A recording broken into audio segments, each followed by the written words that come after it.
ഇറാനുമായുള്ള ആണവ കരാര് ചർച്ചകള് വഴിമുട്ടി നിൽക്കുന്നതിനിടയിൽ mister nice ഗൈ പരിവേഷം താൻ അവസാനിപ്പിക്കുകയാണെന്ന പരസ്യമുന്നറിയിപ്പുമായി അമേരിക്കൻ പ്രസിഡന്റ് ഡൊണാൾഡ് ട്രംപ് രംഗത്ത്.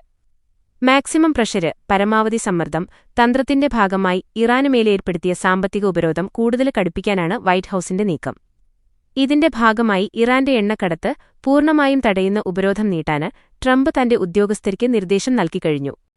ഇറാന് വിഷയത്തില് തന്റെ നിലപാട് വ്യക്തമാക്കാന് ഇത്തവണ ട്രംപ് തെരഞ്ഞെടുത്തത് തികച്ചും വിചിത്രമായൊരു മാർഗമാണ്. സ്ഫോടനങ്ങൾക്കിടയില് കൈയില് വലിയൊരു റൈഫിളുമായി നിൽക്കുന്ന തന്റെ തന്നെ AI നിർമ്മിത ചിത്രം ട്രൂത്ത് സോഷ്യലില് പങ്കുവെച്ചുകൊണ്ടാണ് ട്രംപ് ഭീഷണി മുഴക്കിയത്. ഇനി വിട്ടുവീഴ്ചയില്ല എന്ന തലക്കെട്ടോടെ പങ്കുവച്ച ചിത്രം ഇറാനിലെ മതാധിപത്യ ഭരണകൂടത്തിനുള്ള വ്യക്തമായ താക്കീതാണ്. ഇറാന് കാര്യങ്ങള് കൃത്യമായി ചെയ്യാനറിയില്ല. ഒരു ആണവരഹിത കരാറില് എങ്ങനെ ഒപ്പിടണമെന്നവർക്കറിയില്ല. അവരെത്രയും വേഗം ബുദ്ധിപൂർവ്വം പ്രവർത്തിക്കുന്നതാണ് നല്ലത്, ട്രംപ് തന്റെ പോസ്റ്റില് കുറിച്ചു.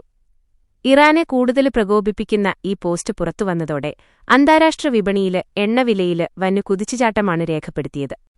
രാജ്യാന്തര വിപണിയില് ബ്രെന്റ് ക്രൂഡ് ഓയിലിന്റെ വില ബാരലിന് $115 ഉയർന്നു.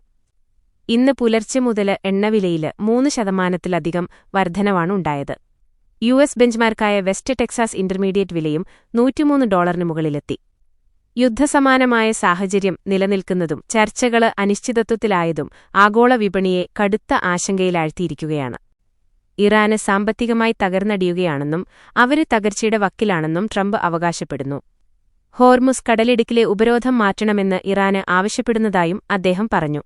21 ലക്ഷത്തോളം സന്തുഷ്ടരായ ഉപഭോക്താക്കളും 2 ലക്ഷത്തോളം തിമിര ശസ്ത്രക്രിയകളും പൂർത്തിയാക്കിയ മലബാറിലെ ഏക കണ്ണാശുപത്രി ആൻസലാമ eye hospital, hospital road, Perinthalmanna. ഇറാന് ഭരണകൂടത്തിന്റെ ഖജനാവ് ശൂന്യമാക്കുക വഴി അവരെ ചർച്ചാമേശയിലേക്ക് എത്തിക്കാമെന്നാണ് ട്രംപിന്റെ കണക്കുകൂട്ടല്.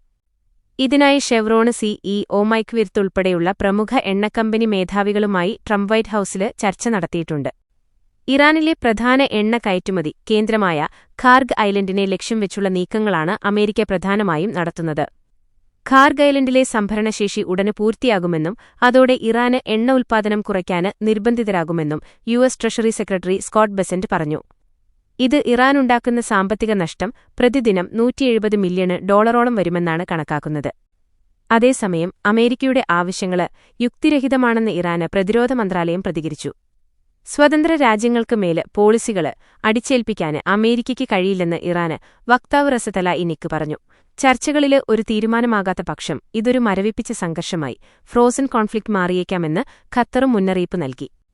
ഇറാന് വിഷയത്തില് അമേരിക്കയെ വിമർശിച്ച ജർമ്മന് ചാൻസലർ ഫ്രീഡ്രിക് മെർസിനെതിരെയും ട്രംപ് ആഞ്ഞടിച്ചു. ഇറാന് ആണവായുധം നിർമ്മിക്കുന്നത് ലോകത്തെ മുഴുവന് ബന്ദികളാക്കുന്നതിന് തുല്യമാണെന്ന് ട്രംപ് പറഞ്ഞു. ജർമ്മനി ചാൻസലർക്ക് എന്താണ് പറയുന്നതെന്ന് ഒരു ധാരണയുമില്ലെന്നും അതുകൊണ്ടാണ് ജർമ്മനിയുടെ സാമ്പത്തിക നില തകരുന്നതെന്നും അദ്ദേഹം പരിഹസിച്ചു.